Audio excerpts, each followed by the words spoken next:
Hurrem Sultan, the Ukrainian concubine who became an Ottoman queen.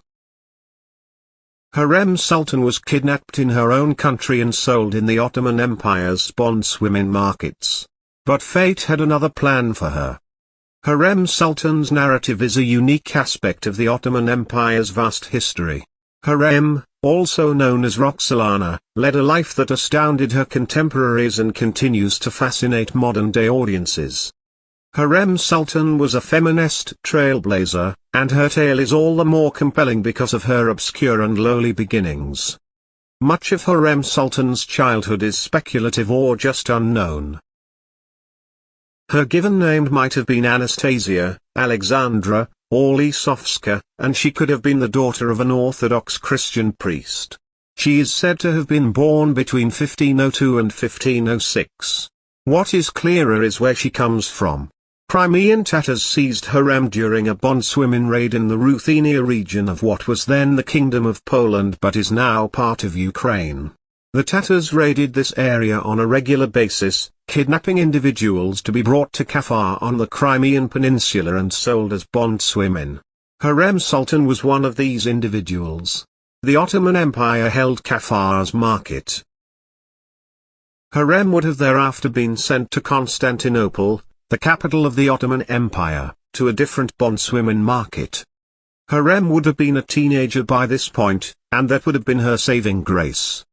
At the bonds market, the most valuable captives were young and attractive female bondswomen. As a result, they would have been handled quite well in order to maintain their charm and worth.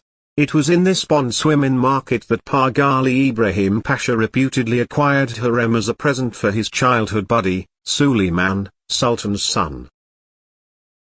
Slavic bondswomen were highly appreciated for their pale complexion and exquisite features, and Pasha may have recognized what Suleiman the Magnificent considered appealing in a woman. Hurrem is frequently represented with red hair, which is a typical characteristic among Ukrainians and may have been regarded as unusual in the Ottoman Empire's heart. Another thing that worked in Hurrem's favor was her Christian faith.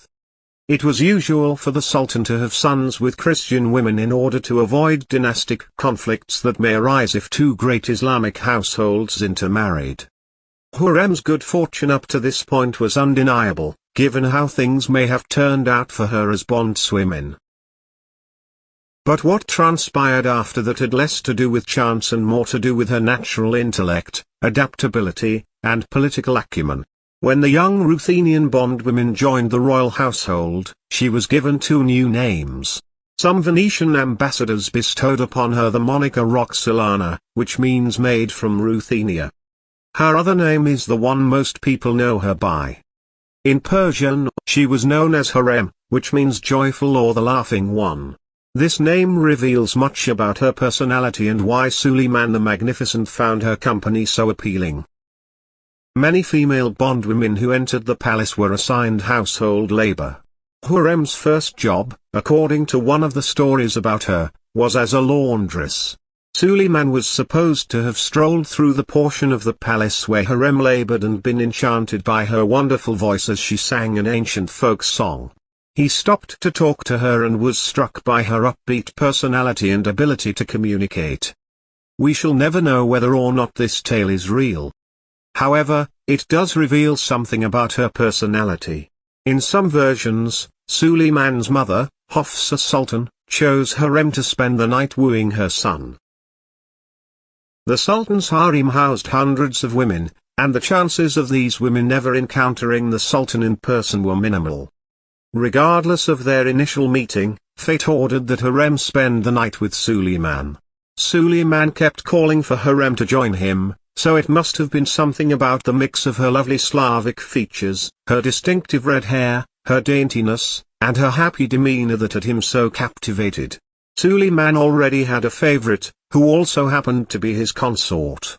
Mahidevran Sultan was her name, and she had given Suleiman a son. Now that Hurrem had established herself as Sultan's new favorite at court, Mahidevran took matters into her own hands and harmed Hurrem, scratching her face. When Suleiman summoned Hurrem that night, she declined to see him due to her looks. Suleiman called for her again, intrigued, and noticed the marks Mahidevran had left on her face. Hurrem's status as Sultan's favorite concubine was cemented even more as a result of this episode. Suleiman the Magnificent became Sultan in 1520, shortly after Hurrem became his concubine.